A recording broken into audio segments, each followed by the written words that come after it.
Cory Heim will join 2011 Racing at Richmond Raceway in the NASCAR Cup Series. What's going on, guys? It's Daniel, and welcome back to our video. As I just said a second ago, we got some pretty massive major breaking news, as it has been announced that Cory Heim will drive the number 67 for 2011 Racing at Richmond Raceway in a couple races from now. Here's a statement from Robinhood, the sponsor that will be on the car for him. They say, "Precision, strategy, drive." Brought to you by 2311 Racing and Robinhood. August 16th, see Cory Heim at Richmond Raceway, confirming that Cory Heim will drive the number 67 for 2311 Racing in that event.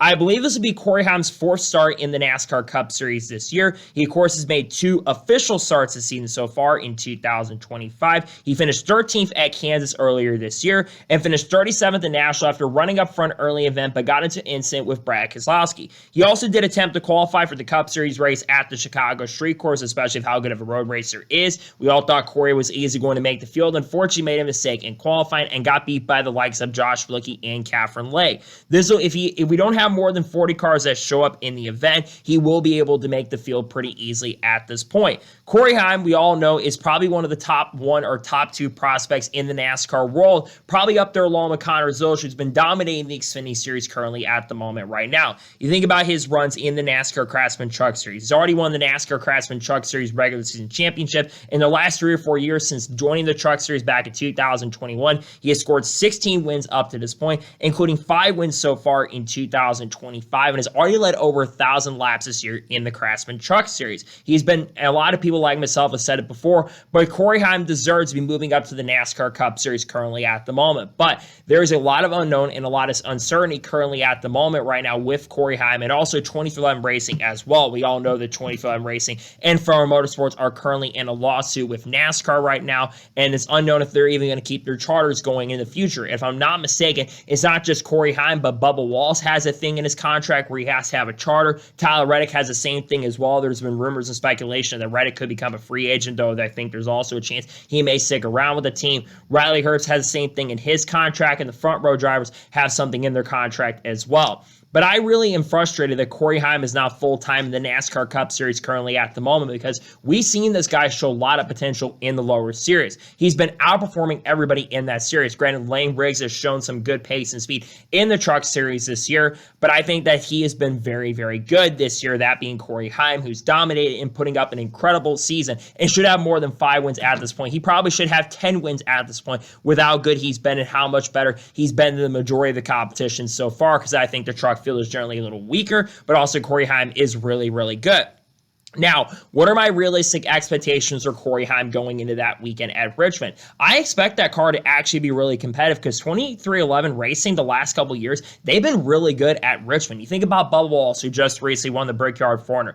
Bubba Wallace finished inside the top 5, had a top 5 car at Richmond. I think they had a bad pit stop and lost a ton of positions on pit road. But in the spring race last year, he had a top 5 car. And then if I'm not mistaken, didn't Bubba Wallace score top 5 in the summer race as well? And if I'm not mistaken, also Tyler Reddick ran really well in that race as well. Riley Herbst we're not going to talk about much, considering Riley Herbst has struggled this year, but I'd rather see Cory Heim in that 35 car currently at the moment and being full-time in that seat than Riley Herbst. But I think that he will actually be pretty competitive. Plus, Cory Heim is a really good short track racer. He's shown some really good speed on those types of tracks. And 2311 Racing generally has a really, really good package currently at the moment right now. And again, I do expect that Heim is going to be a pretty big factor in this event. Not for a win by any stretch of the imagination, but I think a top 10 is certainly possible. I think minimum he will score top 20 in this event, because again, I do expect those cars to be really, really strong. But I think he'll have a very fast and really good car in that event.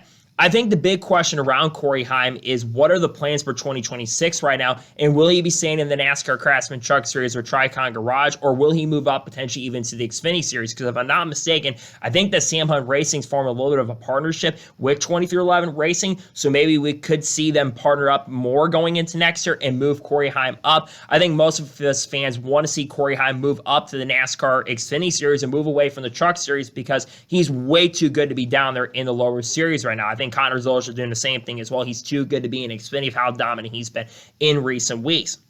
But I think realistically for Corey Heim, I think he's going to be competitive and really strong. My other question is, will this be the last time we see Corey Heim in the Cup Series this year? Because we all thought that Chicago was going to be the last time he was going to be behind the wheel of a 2311 racing car. But is there that chance and possibly we see him make more starts before the end of the year? Could we see him run, let's say, the Charlotte Roval perhaps? Could we see him run Watkins Glen next week? Well, not true because he's not going to run Watkins Glen at this point. But could we see him run at a track like Kansas again, for example? He ran the Kansas race earlier this year. I could absolutely see him do it. I could see him run some other races. He's probably not going to run the race at Phoenix, but could he run like Martinsville to try to get prepared for the next couple years? I think that's something that 2311 Racing, I believe, would be willing to do to try to get Corey Heim that preparation going into the future, because I think we all can agree. You think about the prospects list. Corey Heim is number one. Corey Heim and Connor Zolch are number one and number two, 1A, 1B. Then you have people like Jesse Love who are really, really good. You've got people like Carson Quaffle who are good. You've got others that are coming up through the ranks like Brent Cruz, who I think has a lot of potential currently at the moment right now.